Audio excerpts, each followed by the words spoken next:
This conference will now be recorded. अद्य मंगलवासरः अथवा ब्रह्मवासरः मार्गशीर्ष फाल्गुन शुद्ध नवमी दिनांक 23 मार्च 2021 चरक सूत्र स्थान अध्याय 30 शंखं चक्रं जलतां दधतमृतघटं चारुदोर्भिश्चतुर्भिः सूक्ष्मस्वच्छातिरुद्यांशकपरिविलसन् मौलिमं भोजनेत्रं कालाम्भोदोज्ज्वलाङ्गं कटितटविलसच्चारुपीताम्बराढ्यं वन्दे धन्वन्तरिं तं निखिलगदवनप्रौढदावाग्निलीलम् ब्रह्मणो हि समारब्धा मात्रेयाद्येषु पूरिताम् अस्मदाचार्यपर्यन्तां वन्दे गुरुपरम्पराम् आयुर्वेदरतं वन्दे माधवाख्यं महागुरुम् आयुर्वेदामृतं सर्वं शिष्येभ्यो यः प्रदत्तवान् द्रष्टाज्ञानी दुष्टकर्मा कृतकर्मा तथैव च अध्यापको ऋषश्रेष्ठो महान् संशोधकस्तथा गुणैरेतैः समुदितैः यत्कार्यं प्रतनोति सः समृद्ध्यर्थं हि कार्यस्य वयं नु प्रयतामहे सरस्वत्यै नमो यस्याः प्रसादात् पुण्यकर्मभिः बुद्धिदर्पणसङ्क्रान्तं जगदध्यक्षमीक्षते आत्रेयं प्रथमं वन्दे आयुर्वेदजगद्गुरुम् आयुर्वेदामृतं सर्वं गृहीत्वा हुसरेश्वरात् अग्निवेशादिकेभ्यो यः प्रयच्छत्नं सप्तमः प्रथमं तन्त्रकर्तारम् अग्निवेशं नमाम्यहम्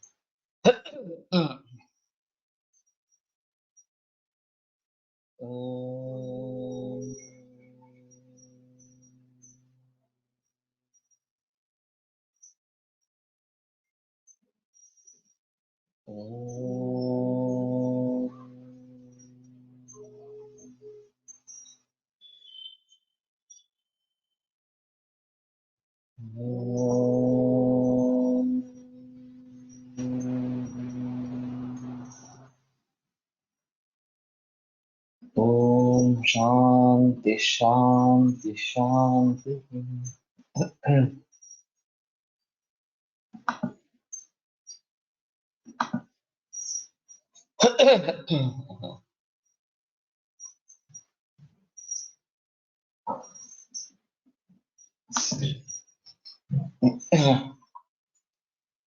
तन्त्रार्थः पुनः स्वलक्षणैः उपदिष्टः स च अर्थः प्रकारणैः विभाव्यमानः भूय एव शरीरवृत्ति हेतु व्याधि कर्म कार्य काल कर्तृ करण विधि विनिश्चयात् दश प्रकरणः। तर्हि एतद्विषये मया यः उक्तं यत् तन्त्रे कानि प्रकरणानि समाविष्टानि भवितुम् अर्हन्ति इत्येतस्य एतत् विवेचनं विवरणं। तर्हि कश्चन यदि नूतनं ग्रन्थं निर्मातुं प्रयतते चेत् तर्हि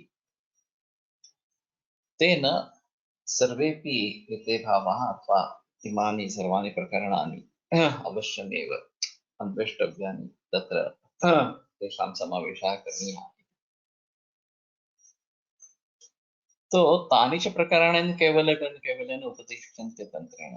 सिर्फ वही प्रकरण, केवल वही प्रकरण ग्रंथ निर्देश करते रहते हैं, उपदेश करते रहते हैं। तो शरीर वृत्ति हेतु व्याधि कर्म कार्य काल कर्तृ करण विधि विनिश्चय, ये जो है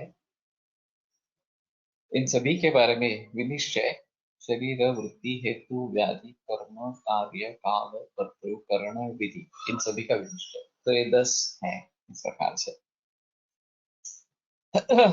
तो इन सभी के बारे में सोचना है, विनिश्चय इस प्रकार का करना है, तो ही वो ग्रंथ मान्यता प्राप्त इस प्रकार का होगा। तो ये काफी आवश्यक है। तंत्रस्य अस्य अष्टौ स्थानानि तद्यथा श्लोक निदान विमान शारीर इंद्रिय चिकित्सित कल्प सिद्धि स्थानानि तत्र 30 अध्यायकं श्लोकस्थानम् अष्टाध्यायकानि निदान विमान शारीर स्थानानि 12 इंद्रियाणां 3 चिकित्सितानां त्रिंशकं सॉरी हाँ द्वादशके कल्पस्थाने भवतः।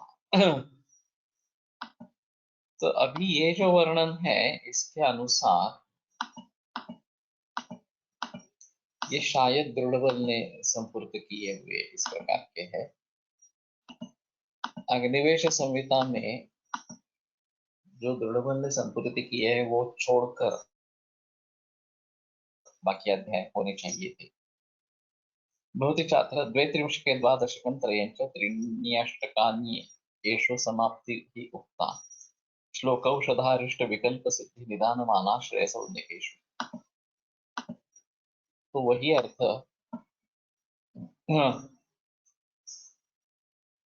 30 वाले दो अध्याय द्वादशकं त्रयञ्च द्वादश 12 अध्याय वाले दो स्थान, 30 अध्याय वाले दो स्थान, त्रीणि अष्टकानि और 8 अध्याय वाले 3 स्थान समाप्त रूपता श्लोकौषधारिष्ट विकल्प निदानमानाश्रय सौज्ञकेषु। श्लोक स्थान सूत्र स्थान को यहाँ पे श्लोक स्थान इस प्रकार की संज्ञा है। औषध अरिष्ट विज्ञानीय विकल्प ये विमान स्थान है। सिद्धि निदान मान आश्रय सौज्ञकेषु। हाँ आश्रय हे शारीरिक स्थान है। अच्छा तो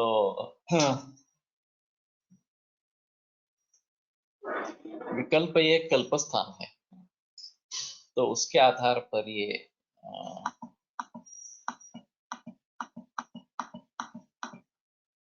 स्वे स्वे स्थाने यथा स्वंच स्थानार्था उपदेक्षते सविंशम अध्याय शतम शृणु नाम क्रमांक।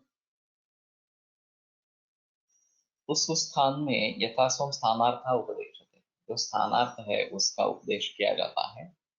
सविंशम अध्याय शतम तो 120 अध्याय शृणु नाम क्रमागतम, तो नाम क्रम से जो आगत आ गए है वो उनका नाम शृणु।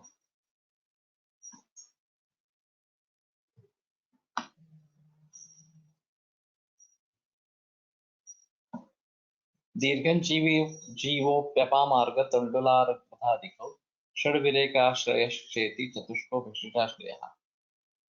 मात्रा तस्याशितीयौ च न वेगान् धारणं तथा इंद्रियोपक्रमश्चेति चत्वारः स्वस्थवृत्तिका। तो ये चार अध्यायों में विषयों का बंटवारा इस प्रकार का किया है।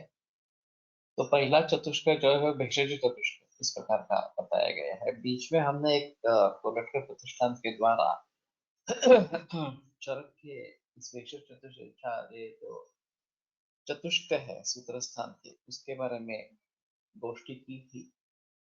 तो हर चतुष्क का क्या महत्व है, उसमें किस प्रकार से विषय सम्मिलित है, इसके बारे में काफी चर्चा इसमें हुई थी। और ये भी एक आश्चर्य की बात है कि पहले भेषजाश्रय चतुष्क ये बताया गया है क्योंकि वो मुख्य उद्देश्य ग्रंथ का। मात्रा तस्य शिथियोजन वेगान धारण तथा निर्द्रियोपक्रमश्यति चत्वार स्वास्थ्य वृत्ति। स्वास्थ्य वृत्त में ये 4 चतुष्क इस प्रकार। कुड्डाकश्च चतुष्पादौ महांस्तिस्रे क्षणस्तथा सहवात कलाख्येन विद्यान नैर्देशिकां निर्देशिक इस प्रकार का चतुष्क है। निर्देश चतुष्क इस प्रकार का। स्नेहन स्वेदानाध्यायौ उभौ यश्चोपकल्पना चिकित्सा प्रावृतश्चैव सर्व एव प्रकल्पना। ये कल्पना चतुष्क इस प्रकार का है। स्नेहन स्वेदन उपकल्पना और चिकित्सा प्रावृत्ति। कियंत शिरसि यश्च त्रिशोफाष्टोदरादिकौ रोगाध्याय महांश्चैव रोगाध्याय चतुष्क। ये भी रोग चतुष्क है। कियंत शिरसि त्रिशोफ अष्टोदर और महारोगाध्याय इस प्रकार से। अष्टोन्नति संख्यातस्तथा लंघन तर्पणे विधिशोणितिकश्चैव व्याख्यातास्तथा योजना। योजना चतुष्क इस प्रकार की बात की है। तो अष्टोन्नतिक लंघन तर्पण विधिशोणितिक ये योजना चतुष्क है। यज्ञ पुरुष संख्या तो भद्रकाप्यान्न पानिको विधि विविधाशित पीति यश्चत्वारोन्न निश्चयाः। तो यज्ञ पुरुष भद्रकाप्य अन्न पानी का और विविधाशित पीति ये 4 अन्न विनिश्चय इस प्रकार के अध्याय है। दश प्राणायतनिकस्तथार्थे दशमूलिका द्वौवेतो प्राणदेहार्थौ प्रोक्तो वैद्य गुणाश्रय। अभी का जो है वो वैद्य गुणाश्रय इस प्रकार का। दश प्राणायतनिक अर्थ दश महा दश दशमूलिक और प्राणदेहार्थौ प्रोक्तो वैद्य गुणाश्रय। तो ये दो अध्याय अंत में जो है ये वैद्य गुण के आश्रय इस प्रकार के बताए। प्राणदेहार्थ औषध स्वस्थ निर्देश कल्पना रोग योग योजना चतुष्काक्ष क्रमेणोक्ता सप्तमश्चांद पानिका। तो औषध निर्देश औषध चतुष्क स्वस्थ चतुष्क निर्देश चतुष्क कल्पना चतुष्क रोग चतुष्क और योजना चतुष्क, ये 6 है क्रम से। और सप्तम जो है वो अन्नपान चतुष्क इस प्रकार का है। दो चांत्य संग्रहाध्याय त्रिविशकम अर्थवत। और अंतिम जो अध्याय है वो संग्रह अध्याय है। इस प्रकार से 30 अध्याय अर्थवत इस प्रकार के। श्लोकस्थानम समुद्दिष्टम तंत्रस्यास्य शिरः शुभम चतुष्टाणां महार्थानां स्थानेस्मिन् संग्रहः। तो ये तंत्र का शिर शुभ शिर इस प्रकार का श्लोक का स्थान है। वाग्भट में अतराथा सूत्रिता सूक्ष्म पतन्यन्ते ही सर्वथा इस प्रकार की बात की है। यहाँ पे ये बताते हैं कि चतुष्टाणां महार्थानां स्थानेस्मिन् संग्रह कृतः। महा अर्थ जिसका है इस प्रकार के 7 चतुष्कों का स्थान में संग्रह किया है। श्लोकार्थ संग्रहार्थश्च श्लोक स्थान श्लोकार्थ और संग्रहार्थ ये होने के कारण इसको श्लोक स्थान की संज्ञा प्राप्त हुई है। ज्वराणाम रक्तपित्तस्य गुल्मानां मेह कुष्ठयोः शोषोन्माद निदाने च स्यादपस्मरणाञ्च ततः। ज्वर रक्तपित्त गुल्म मेह कुष्ठ शोष उन्माद और अपस्मार, इन सभी का निदान स्थान में बताया गया है। इत्यध्यायाष्टकमिदं निदानस्थान उच्यते। रसेषु त्रिविधे कुक्षौ ध्वंसे जनपदस्य च त्रिविधे रोगविज्ञाने स्रोतस्वपि च वर्तने। रोगानीके व्याधिरूपे रोगाणां च विषकृते अष्टौ विमानानि उक्तानि मानार्थानि। अब आगे विमान स्थान इस प्रकार का है। तो रस विमान है त्रिविध कुक्षी जनपदोध्वंस रोग विज्ञान त्रिविध रोग विज्ञान स्रोतस रोगानीक व्याधि रूप रोगाणां च विषकृते और रोगों की चिकित्सा उसकी विषय। ये अष्टो विमानानि उक्तानि मारणानार्थानि महर्षिणा। ये 8 विमान संख्या बताए गए हैं महर्षि मान समझने के लिए। कदिधा पुरुषीयञ्च गोत्रेण आतुल्यमेव च कुड्डिका महती चैव गर्भावक्रान्तिरुच्यते। पुरुषस्य शरीरस्य विषयौ द्वौ विनिष्ठितौ शरीरसंख्यां सूत्रं च जातेरष्टमम् उच्यते। इत्युद्दिष्टानि मुनिना शारीराणि अत्र अतिसून्मा। फिर आगे शारीर स्थान है। पुरुषस्य शरीरस्य विषय ये 2 अध्याय पुरुष विषय शरीर विषय। शरीर संख्या सूत्रं च जाते है अष्टमम् उच्यते।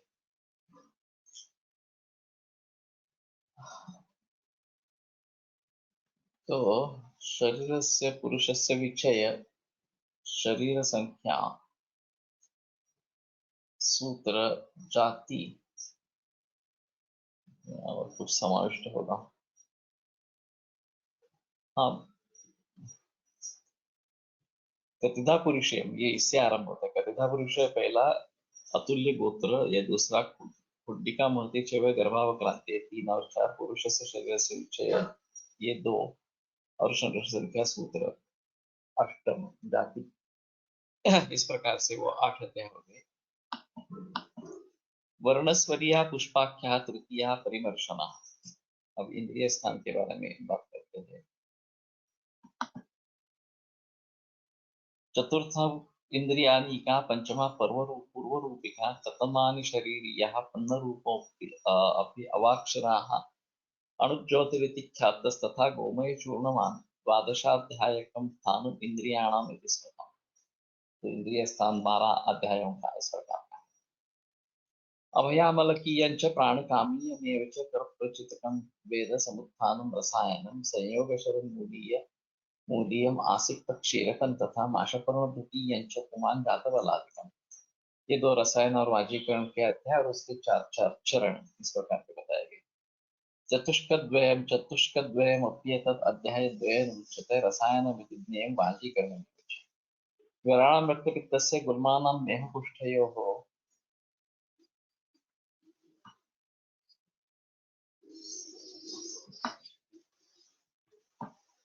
शोषोन्मादे अपि अपस्मारे क्षतशोथोदरार्शसां गृहिणी पाण्डुरोगाणां श्वासकासातिसारिणां चर्दिविसर्पतृष्णानां विषमद्यविकारयोः विव्रणीयं त्रिमर्मीयम् ऊरुस्तम्भितमेव च वातरोगे वातरक्ते योनिव्यापत्सु चैव यत् त्रिंशच्चिकित्सितानि उक्तानि अतः कल्पान्ते। तो 30 चिकित्सा स्थान बताए गए। फलजीमूतके क्ष्वाकु कल्पोधामार्गवस्य च पंचमो वत्सकस्योक्तः षष्ठश्च कृतवेदने क्षामात्रिवृतयः कल्पस्तथैव चतुरङ्गुले तिल्वकस्य तुषायाश्च सप्तला शङ्किनीषु च दन्ति द्रवन्त्योः कल्पश्च द्वादशोऽयं समाप्यते। कल्पना तो ये 12 कल्पना कल्पस्थान इस प्रकार के हैं अध्याय। पंचकर्माख्या बस्ति सूत्री तथैव च स्नेह व्यापतिकी सिद्धि नेत्र व्यापादिकी तथा सिद्धि शोधनयोश्चैव बस्ति सिद्धि तथैव च प्रासृति मर्म संख्याता सिद्धिर्बस्त्याश्रया फलमात्रा तत्तसा सिद्धिः सिद्धिष्टोत्तर संज्ञिता सिद्धयो द्वादशैवेताः तंत्रम चासु समाप्यते। तो सिद्धि स्थान में भी 12 अध्याय इस प्रकार है और इसमें तंत्र की समाप्ति इस प्रकार की हो जाती है। स्वे स्वे स्थाने तथाध्याये चाध्यायार्थः प्रवक्षते तं ब्रूयात् सर्वतः सर्वं तत् यथा स्वं हि अर्थसंग्रह। तो उस स्थान में और तथा अध्याय में जो अध्याय अर्थ का वर्णन किया जाता है तब ब्रूयात् सर्वतः सर्वम यथा स्वं हि अर्थसंग्रह। तो उसमें जो अंत में जो अर्थ संग्रह होता है सारांश होता है उसमें उस अध्याय में क्या क्या बताया गया है इसके बारे में बताया जाता है।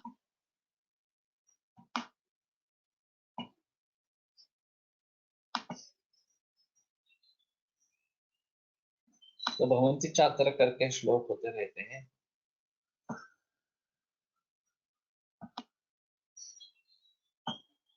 पृच्छातंत्रा यथा नायम विधिना प्रश्न उच्यते प्रश्नार्थ युक्तिमांस्तस्य तंत्रेणैवार्थ निश्चयः निरुक्तं तंत्रणां तंत्रं स्थानम् अर्थ प्रतिष्ठया अधिकृत्यार्थमध्यायात् नाम संज्ञा प्रतिष्ठिता। इति सर्वं यथा प्रश्नम् अष्टकं सम्प्रकाशितं तात्म्येन चोक्तस्तंत्रस्य संग्रहस्य विनिष्ठितः।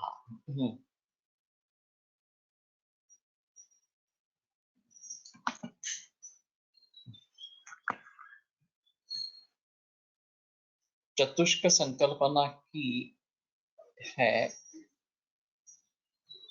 ही तरीके से वर्णन करने के पीछे क्या अभिप्रेत होता, यानी चतुष्क ही क्यों पंचक या स्त्री ऐसा क्यों नहीं।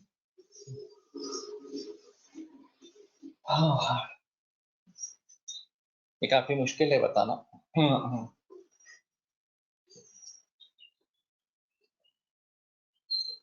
वैसे संख्या को लेकर बहस हुई है, त्रीणिया एतानानी वगैरह वगैरह इस प्रकार से वगैरह इस प्रकार से वर्गीकरण करके जो त्रिसंख्या का है उसके बारे में एक जगह विवेचन इस प्रकार का किया गया है। वैसे भी 6 संख्या से भी इस प्रकार का वर्गीकरण किया गया है। तो दूसरे किसी तरीके से क्यों नहीं, ये थोड़ा सा मुश्किल है और जो क्रम है उसका वो भी समझने में काफी मुश्किल इस प्रकार का। तो पहले भेषज चतुष्क क्यों इस प्रकार से, तो हम जनरली सोचेंगे कि पहले शारीर आएगा फिर दोषों के बारे में वगैरह होगा, फिर दोषों की विकृति रोग निर्माण होंगे और फिर रोगों की चिकित्सा इस प्रकार की आएगी या दोषों की चिकित्सा इस प्रकार की आएगी। तो यहाँ से भेषज दोष से ही आरंभ किया गया है, रोग काफी बाद में आए हैं।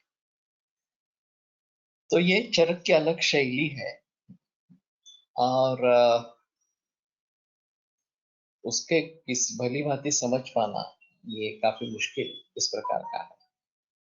अभी हम शुरू में तो वाग्भट पढ़ते हैं, और वाग्भट का जो सीक्वेंस है, क्रम है, वो मन में बैठ जाता है, और फिर उस दृष्टि से चरक को पढ़ते हैं तो हमें संदेह होने लगता है कि चरक ने ऐसा क्यों लिखा है। और चरक ने इस प्रकार लिखने के बावजूद भी वाग्भट ने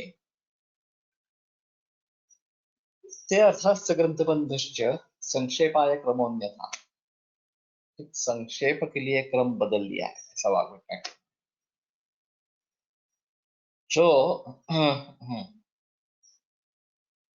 वेदाच्या रचनेशी काही संबंध असावा का, चतुष्क रचना।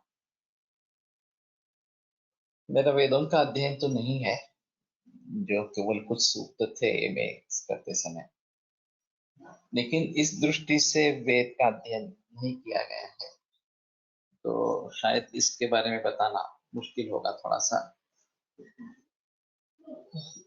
लेकिन ये ग्रंथकार की सोच होती है कि जो भी पूरा विषयांश है उसका एनालिसिस करने का, कि मुझे ये बातें बतानी है, ये पहले निश्चित करना, और फिर उसमें कैटेगरीज कैसे कर सकते हैं, उसमें विभाजन किस प्रकार से करते हैं, और उस विभाजन का कुछ आधार होना चाहिए। कि मैं निदान बताना चाहता हूँ, मैं शारीर बताना चाहता हूँ, मैं चिकित्सा बताना चाहता हूँ, वगैरह वगैरह इस प्रकार से। और फिर उसमें सम्मिलित होने वाले विषय कौन से हैं, और फिर उसमें अध्याय किस प्रकार के रहेंगे, और उन अध्याय में प्रकरण किस प्रकार के, इन सभी के बारे में सोचना। तो ये बात अगर बनती है तो भेदता ही भेद्यम अन्यथा विनोद। भेदता जो है वो भेद्य चीज को विभिन्न प्रकार से उसका भेद कर सकता है। रोगों के का बारे में जो वर्गीकरण आया है वो बहुत सारे तरीके से वर्गीकरण दिया गया है। निज और आगंतु इस प्रकार का है, या फिर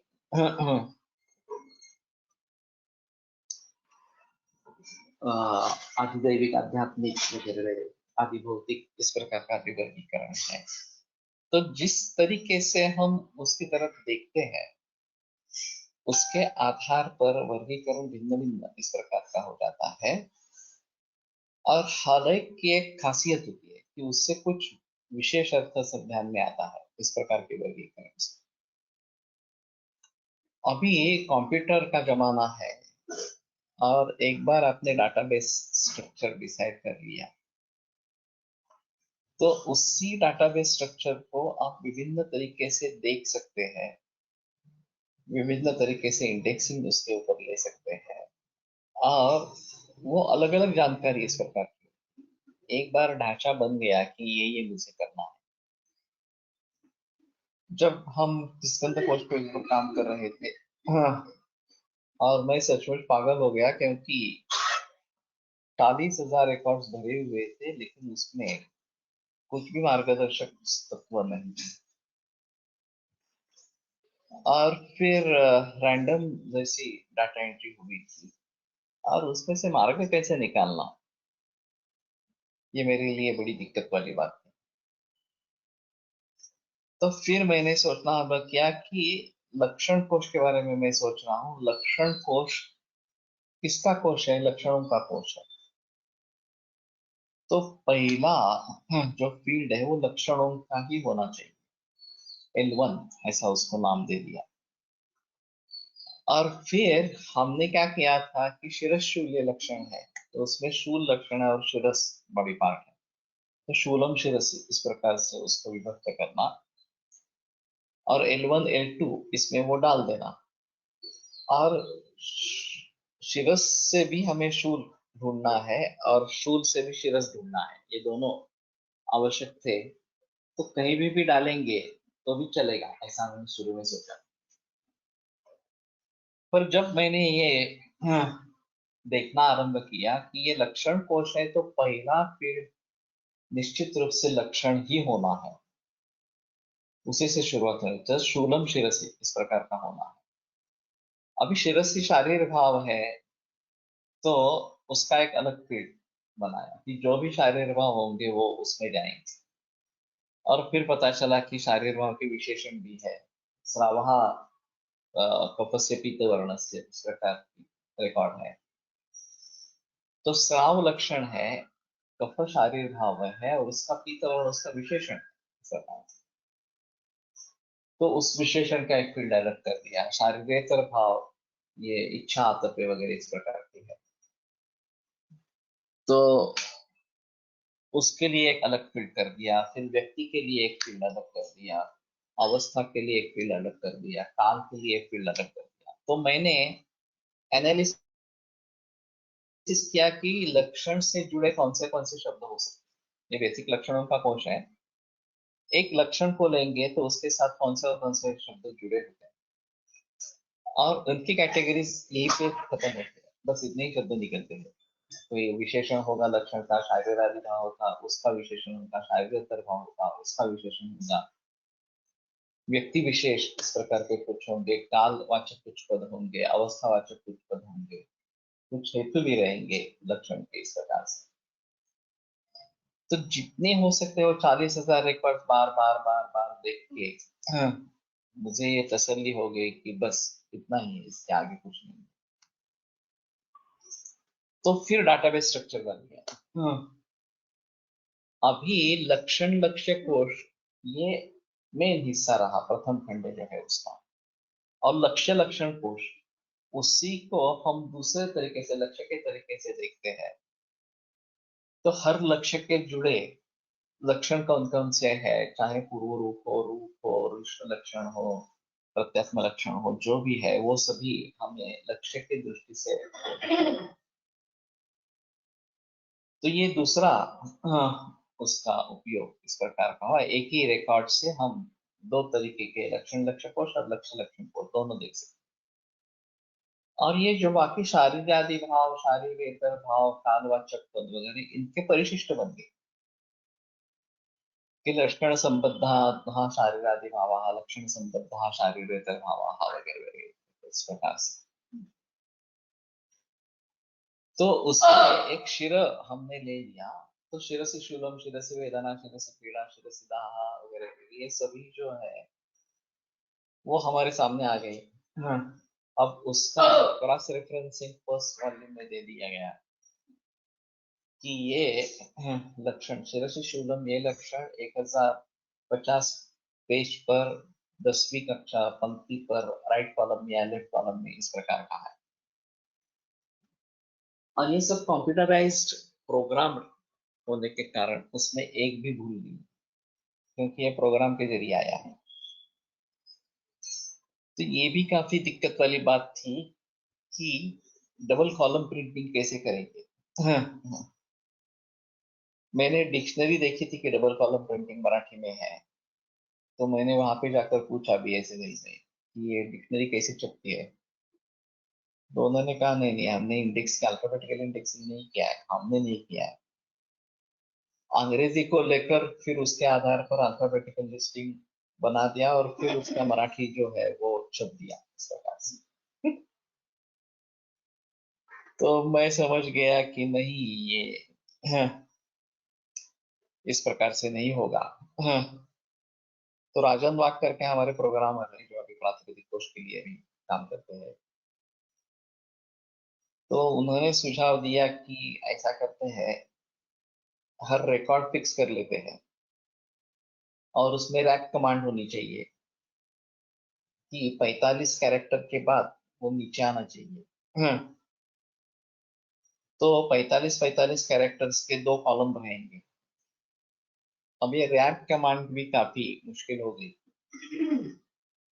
जहां स्पेस है वहां से रैप करो, 40वे कैरेक्टर से स्पेस ढूंढना आरंभ करो, जहां स्पेस मिले वहां नीचे आओ, ऐसा उसने लिखा था। और 50 तक की मर्यादा रखी थी।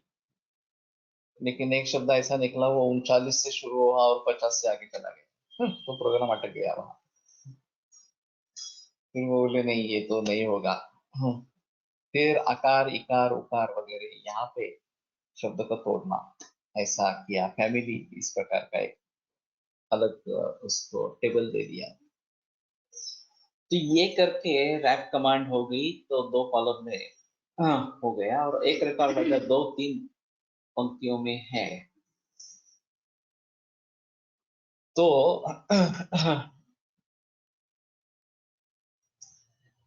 ये पंक्ति निश्चित कर देगी कि 50 पंक्ति एक कॉलम में होनी चाहिए। और वो पूरी होने के बाद राइट कॉलम में एक दूसरा database, left page right page इस प्रकार का, इसमें 50 पंक्तियां उसमें 50 पंक्तियां।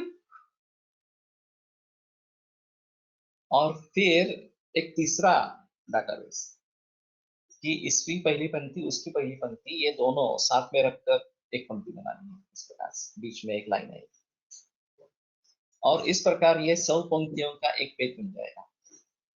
फिर पहले पंक्ति का जो पहला शब्द है वो हेडिंग में जाएगा। 100वें पंक्ति का जो पहला शब्द है वो लेफ्ट, ये लेफ्ट में जाए वो राइट कॉलम में जाएगा ऊपर। इस प्रकार से ये काफी मुश्किल है। और वेरिएबल स्टोर करना और फिर वो वहां पे लिखना वगैरह वगैरह इस प्रकार से। लेकिन ये काम कर गया। ये लॉजिक काम कर गया और हमने लक्षण कोश को इस प्रकार से पब्लिश किया और फिर उसी ढांचे पर हेतु कोश औषध कोश भी बने। ये तो 3200 पृष्ठों का था और फिर उसकी मिरर इमेज निकालनी पड़ती है और मिरर इमेज ट्रेस पेपर पर प्रिंट करवानी पड़ती है और फिर उस मिरर इमेज से प्रिंटिंग होता है। तो ये काफी हमारे लिए समझने के लिए काफी बातें इस प्रकार से। तो कैसे इसमें आगे बढ़ेंगे ये इस प्रकार से सोचना चाहिए। दूसरी चीज ऐसी है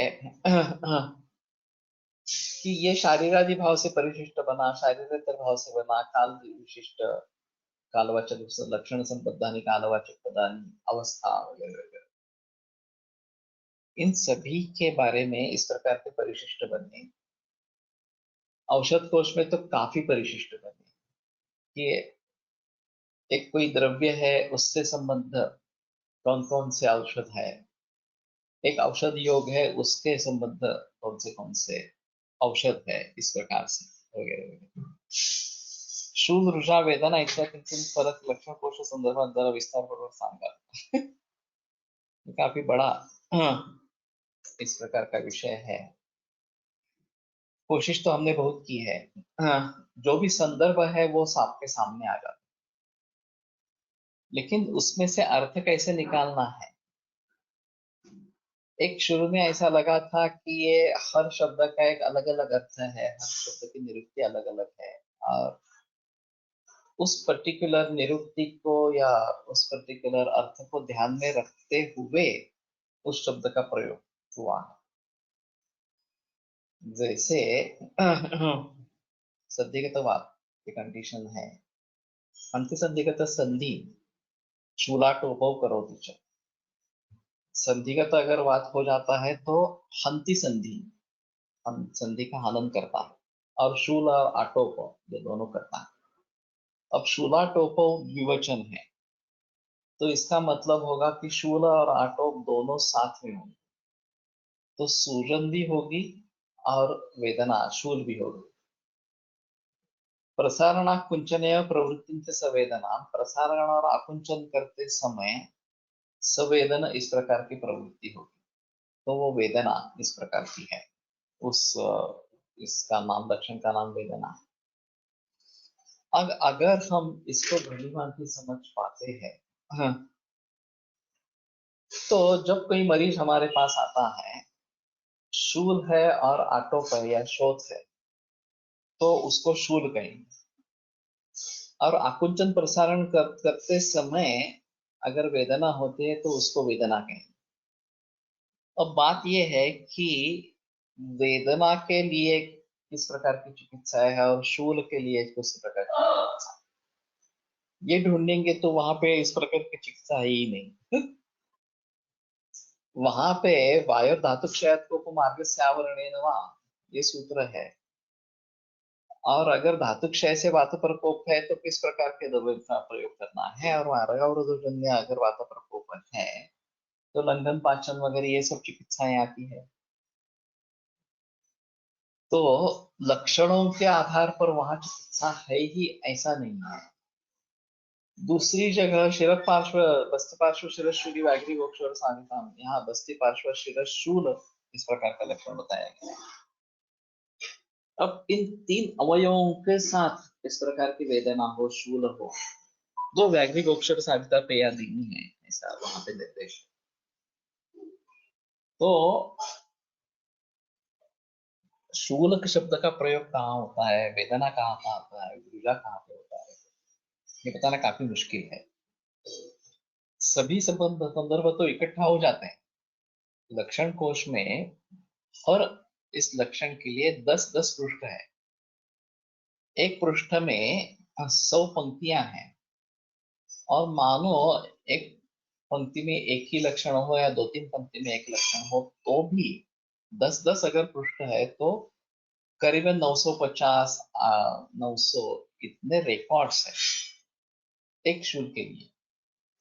और केवल शूल, शूलम अंगे शूलम, उरसी शूलम, उदरे शूलम, शिरसी वगैरह वगैरह सभी शारीर भाव से संबद्ध है, और सभी प्रकार के रोग है, सभी प्रकार के दूष्य है।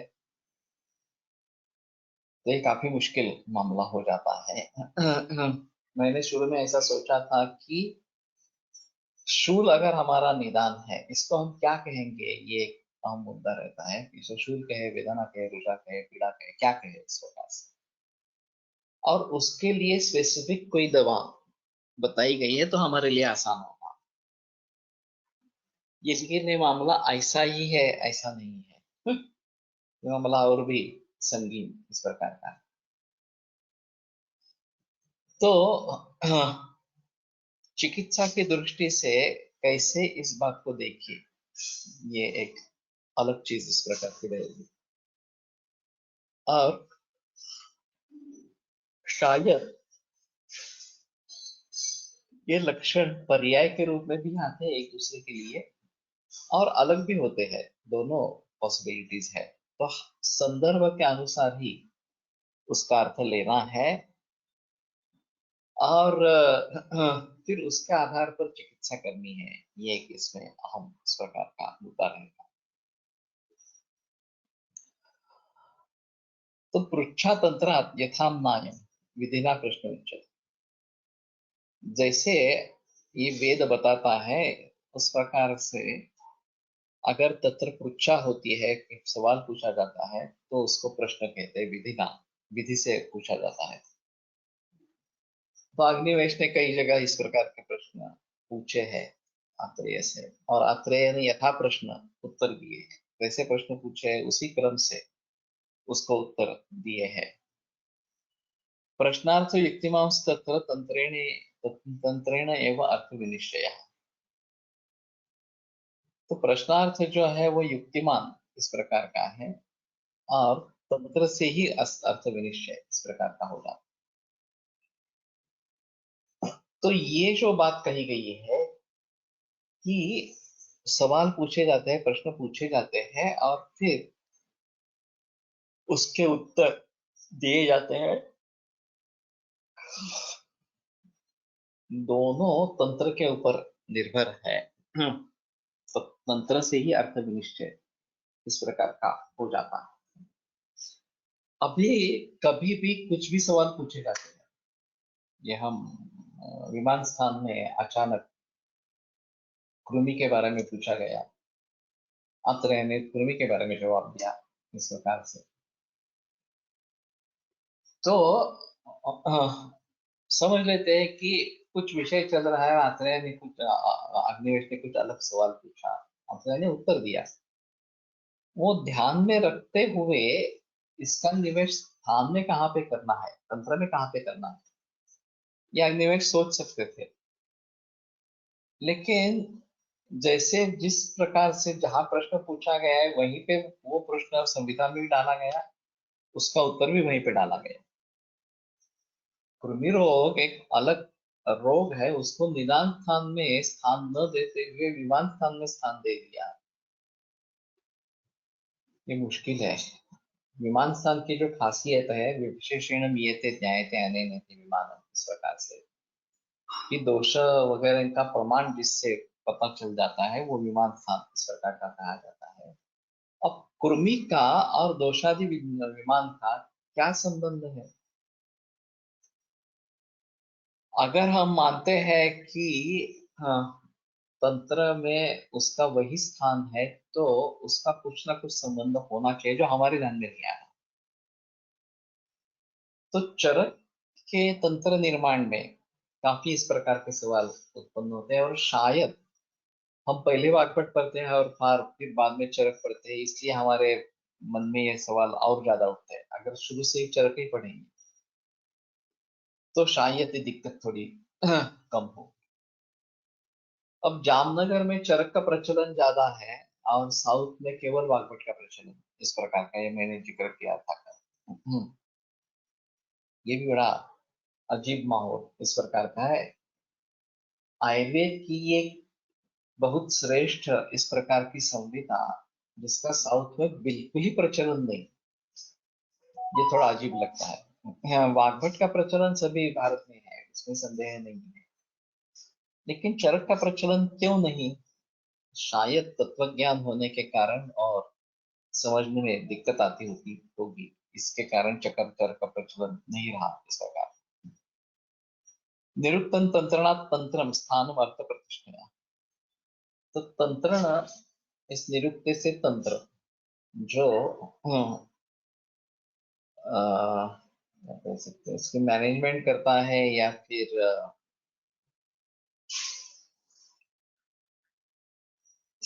हम्म,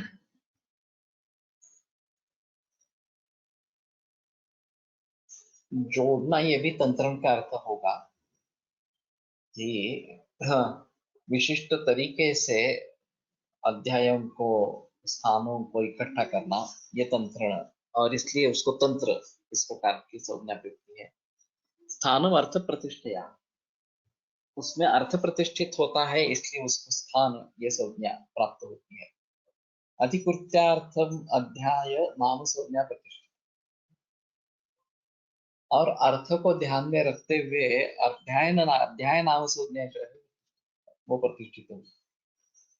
अर्थात कियंती शिरसी वगैरह जो पहला श्लोक है उससे अध्याय का नाम रख दिया, ये फिर भी चरक की खासियत है। वाग्भट में ऐसा नहीं है, जो उस अध्याय का पूरा प्रतिपाद्य विषय है वो अध्याय का नाम इस प्रकार से लिख देते हैं, लेकिन चरक में अध्याय जिन शब्दों से आरंभ होता है उसी का नाम उसको दे देते हैं। इति सर्वम यथा प्रश्नम अष्टकम संप्रकाशित, तो इस प्रकार से प्रश्न के अनुसार अष्टक मैंने प्रकाशित किया। कार्त्स्येन चोक्तस् तंत्रस्य संग्रह सुविनिष्ठितः, और तंत्र संग्रह जो है वो पूरा का पूरा सुनिश्चित, इस प्रकार का जो तंत्र संग्रह है वो पूरा का पूरा मैंने बताया। तो ये बात एक अहम है कि मेरे मन में पूरा ढांचा होना चाहिए। अगर मैं नया तंत्र निर्माण करने जा रहा हूँ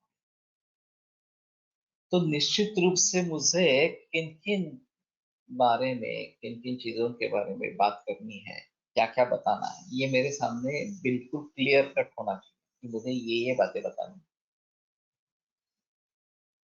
फिर उसका एनालिसिस करके उसको विभाजित करते हैं कि ये विषय यहाँ पे संकलित हो सकते हैं, ये यहाँ पे हो सकते हैं, इस प्रकार से। और फिर आगे चलकर स्थान, किस स्थान में कौन से स्थान होंगे ये एक बात, और किस स्थान में कौन कौन से अध्याय होंगे, ये दूसरी बात, और उसमें क्या क्या प्रकरण होंगे, ये तीसरी बात। और जैसे हम वो ग्रंथ पढ़ते इस प्रकार के जाएंगे तो पूरा विषय हमारे ध्यान में आए। बार बार पढ़ते जाएंगे तो यह हमारे मन में बैठ जाएगा इस प्रकार से। तो ये सभी चीजें बहुत आवश्यक इस प्रकार की है। अब हम एक थीसिस करते हैं, एमडी या पीएचडी के लिए थीसिस करते हैं, लिखते हैं, तो इसमें तो बहुत छोटा विषय होता है। फिर भी ये कल्पना कैसे मन में आई, यहाँ से लेकर सामग्री क्या है,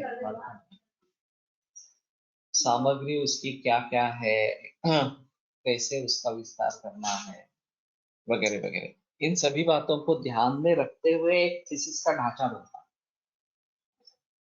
और उस ढांचे में हमारे विषय को डालना पड़ता है। एक प्रस्तावना इस प्रकार की होगी, पहले हुआ काम जो है उसके बारे में कुछ जिक्र हुआ, हिस्टोरिकल रिव्यू वगैरह इस प्रकार का। फिर हाँ हाँ, हम किस प्रकार से काम करना चाहते हैं उसका कुछ आरेखन इस प्रकार का होगा।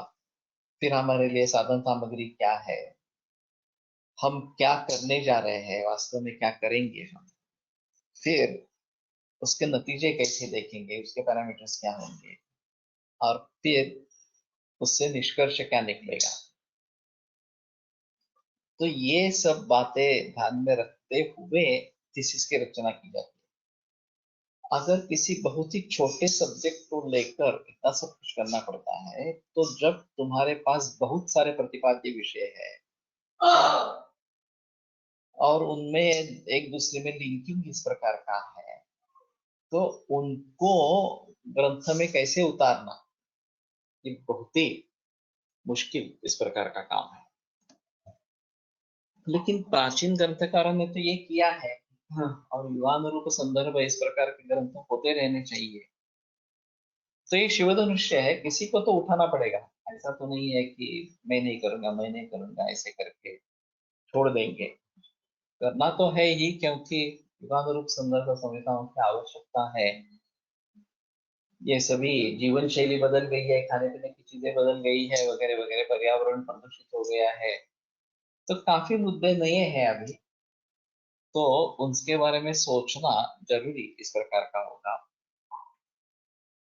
और विभिन्न नए रोग आ गए हैं, एस्टेब्लिश हो गए हैं, विभिन्न परीक्षण आ गई है, पैथोलॉजिकल हो, रेडियोलॉजिकल हो, इस प्रकार से। तो इन सभी के बारे में कैसे सोचना, ये एक अहम मुद्दा इसमें रहेगा।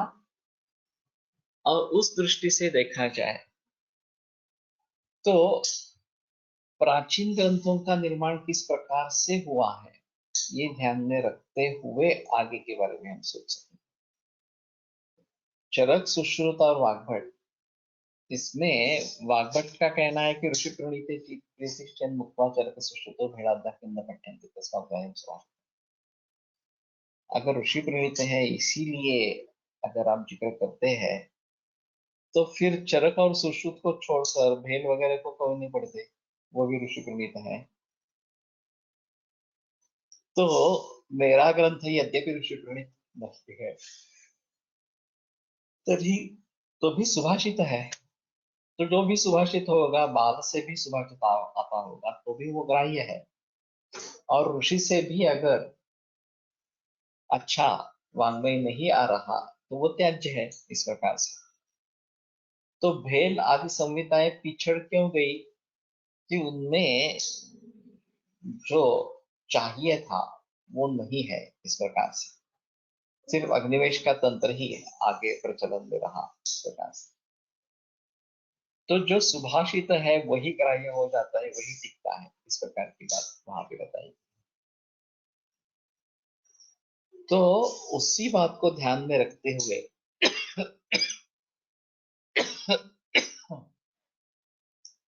नए ग्रंथ का निर्माण किस प्रकार से होगा, इसके बारे में सोचना पड़ेगा। और यह अभी के काल की जरूरत है। और वो भली भांति समझने के लिए जिस प्रकार से इनकी रचना हुई है उसको भली भांति देखना पड़ेगा।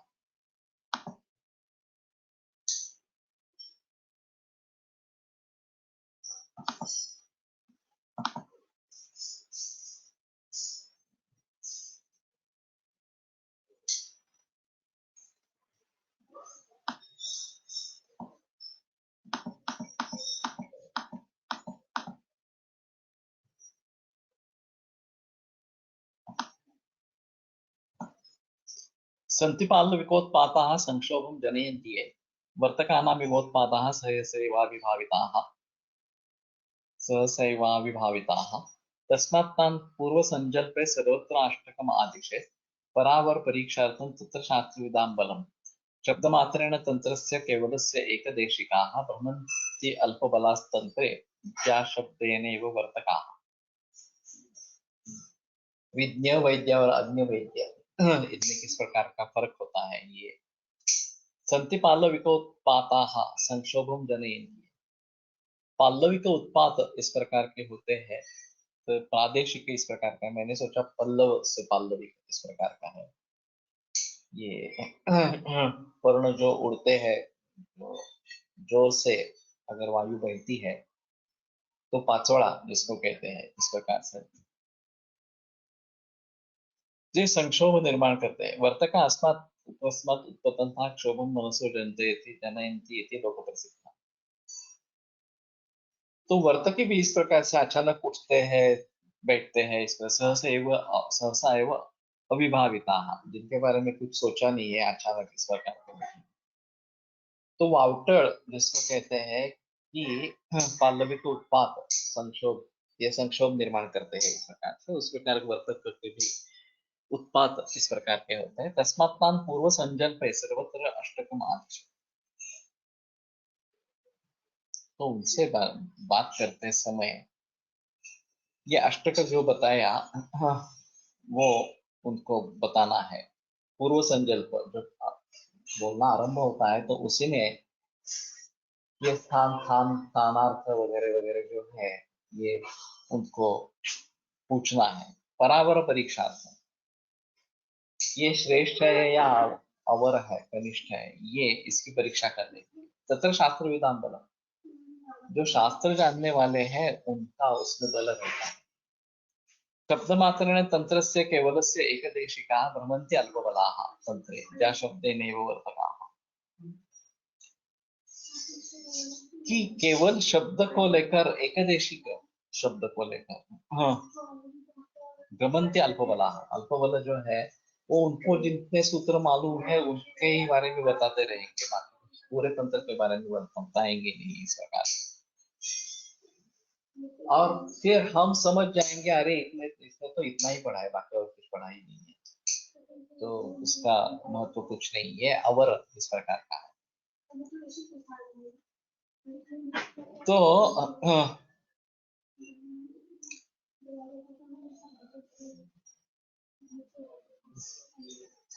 जा शब्द नहीं वो वर्त कहा, जा यानी कि धनुष की डोरी, तो उसका एक नाद होता है।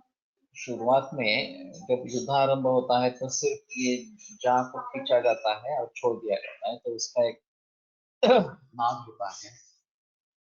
और ऐसे कहा जाता है कि अर्जुन इस प्रकार का जब करता था तो सभी लोग भयभीत होते थे। ये विराट के साम्राज्य पर जब दुर्योधन ने आक्रमण किया और उत्तर विराट का जो पुत्र है उसको भेजा गया युद्ध भूमि पर, वो तो बहुत कायर था, भयभीत हो गया। फिर अर्जुन ने उसको बांध के रखा और वो उस पेड़ से गांडीव लेके आया उसका, और जब उसने गांडीव को छेड़ा तो भीष्म ने कह दिया अरे ये तो अर्जुन है। तुरंत जान गए। फिर समय देखा गया तो 1 वर्ष का अज्ञातवास का कालावधि पूरा हो चुका था। नहीं तो ये फिर से नौबत आती कि फिर से 12 वर्ष वनवास और 1 वर्ष का अज्ञातवास इस प्रकार का वगैरह। तो जा शब्द नहीं वो वर्तका, वो केवल उसका नाद सुनते ही वर्तक जो है वो हड़बड़ा जाते हैं और भयकंपित हो उठते हैं। उसी प्रकार हम अगर सूत्र के बारे में कहेंगे ऐसा सूत्र है वैसा सूत्र है वगैरह वगैरह, वो हड़बड़ा जाएगा। तो इस प्रकार का जो सामान्य वैद्य है जिसको इस सभी के बारे में कुछ मालूम नहीं है इस प्रकार से, तो वो भयकंपित हो उठेगा। पशु पशूनां दौर्बल्यात् कश्चिन् मध्ये मृगायते स सत्यं मृगमासाद्य प्रकृति मृगते पशु।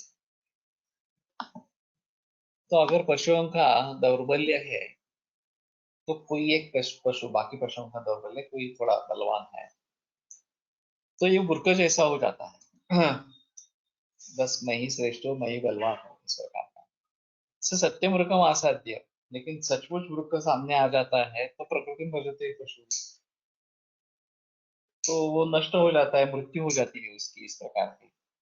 तद्वत् अज्ञो मध्यस्था कश्चिन् मोक्षर्य साधनः स्थापयति आत्मात्मानम् आप्तं तु आसाद्य विद्यते। उसी प्रकार से जो अज्ञ है वो अज्ञ मध्यस्थ होकर अन्य लोगों के अज्ञानी लोगों के बीच में बैठकर मोक्षर्य साधना, केवल अपनी वाणी ही जिसका साधन है, स्थापयति आत्मम आत्मानम, अपने को आप्त सिद्ध कर देता है, मैं आप्त हूँ, इस प्रकार। आप्तन तो असाध्य विद्यते, लेकिन सचमुच आप्त वहां पे आ जाए तो ये सब नाटक उसका बंद हो जाता है। तो एक संस्कृत सुभाषित है, शतक में ही है, यत्र चोभयम तत्र नो भयम, यत्र नो भयम तत्र चोभयम। अगर हम दो तीन शास्त्रों में रुचि रखते हैं और दोनों तीन शास्त्रों का थोड़ा थोड़ा ज्ञान है, तो उन शास्त्रों को जानने वाला कोई नहीं है तो हम उभय शास्त्र जानने वाले, इस प्रकार के। यह तो उभयम, तो जहां दोनों शास्त्र जानने वाले लोग होंगे वहां नो उभयम, वहां मेरे मुझको कुछ भी मालूम नहीं है, मैं कुछ बोलूंगा नहीं। इस प्रकार से। तो इस प्रकार से अपने आप को वो आप्त बना देते हैं, लेकिन सच्चा आप्त अगर आ जाता है तो ये विनष्ट इस प्रकार का है। बभ्रुर्गूढ़ा इवोर्णाभि अबुद्धि अबहुश्रुतः किं वै वक्षति संजल्पे कुंडभेदी जड़ो यथा।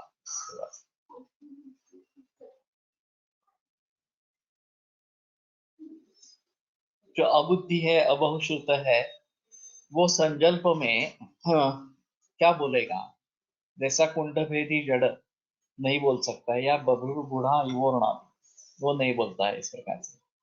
ये बभ्रुर बूढ़ा युव उर्णा भी, उर्णा यानी कि ये लोकर, बभ्रु पूर्णावान कश्चित् पशु स यथा मेघम युद्धाय आत्मीयम इव ऊर्णां दृष्ट्वा उपसर्पन् अंगभंगम आपनोति तद्वत् अज्ञो अज्ञः अव्याप्तं प्राप्य विद्यते इत्यर्थः। पूर्णावान कश्चित पशु, बभ्रू एक पशु है, पूर्णा जिसमें है, इस प्रकार का। स यथा मेषम युद्धम युद्धाय आत्मीया में ओरणाम दृष्टवा, ये वास्तव में मेष नहीं है, पूर्णा नहीं है उसकी, लेकिन उसने ओढ़ ली है उड़ना, और वो अगर सचमुच मेष के पास चला जाए, जिसके पास सच्ची उड़ना इस प्रकार की है, तो अंगभंगम आपनोति, तो उसके लड़ाई करके उसकी हानि होगी, इस प्रकार। तद्वत् अन्यः अव्याप्तम प्राप्य विद्यते इत्यर्थ। तो उसी प्रकार से जो अज्ञ है वो इस प्रकार का धनुष उठाने की कोशिश करेगा तो उसकी हंसी ही होगी, इस प्रकार से वो नष्ट हो जाएगा, इस प्रकार से। किंवा बभ्रुर वृद्ध नकुलः पूर्णा राशि मध्य यथा किंचिन्न प्रतिपद्यते तथा अबुद्धिरपि संजल्पे वादी प्रतिवादी कथायां कुंडभेदी भ्रष्टयोनि तेन पृच्छादेन आत्मीय निर्णीत जातिर्यथा अवदात जाति सन कश्चित ब्रूते तथा अबुद्धिर्पि संजल कुंडभेदी भ्रष्ट योनि कुंडभेदी जो है भ्रष्ट योनि है। इस प्रकार का मूर्ख संजल्प किम वक्ष्यति, संजल्प जब होगा तो वो क्या बता सकेगा इस प्रकार से। तेन पृच्छादिना आत्मीय निर्णित जाति यथा अवदात जाति स्वयं कश्चित।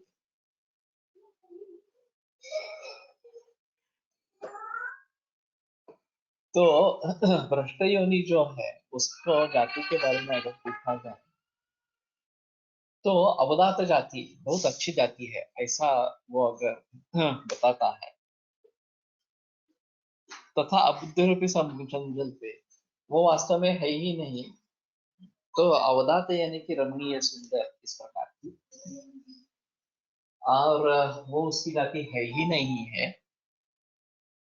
तो जब सच सामने निकल आता है तो पता लग जाता है कि अरे ये तो अच्छी जाति वाला नहीं है इस प्रकार से। सद्वृत्तैर्न विगृह्णीयात् विषयकल्पश्रुतैः अन्यात् प्रत्राष्टकेनादौ इतरांस्तु आत्ममानिनः।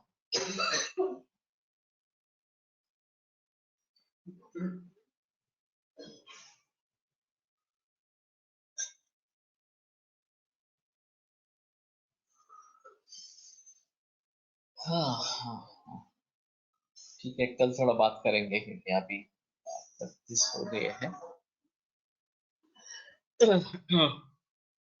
आयुर्वेद प्रकांडो निगदितैः शल्यतंत्र प्रधानः शिष्येभ्यः शाश्वतोऽयं निखिलजनकृपा व्याप्तचित्तेन येन आयुर्वेदस्य वाञ्छन् पुनरपि भुवने ताञ्च सुष्ठुः प्रतिष्ठां श्रेष्ठं धन्वन्तरितं प्रणमति च सदा वैद्यवर्गो हि नूनं वैद्यवर्गो हि नूनम्।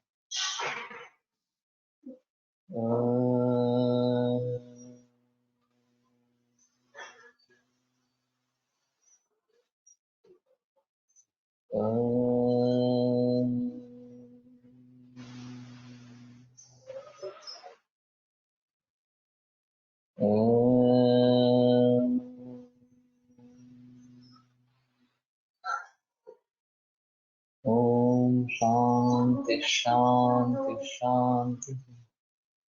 विरम्यते व्याख्यानव्यापारात् श्वः पुनरपि मिलिष्यामः।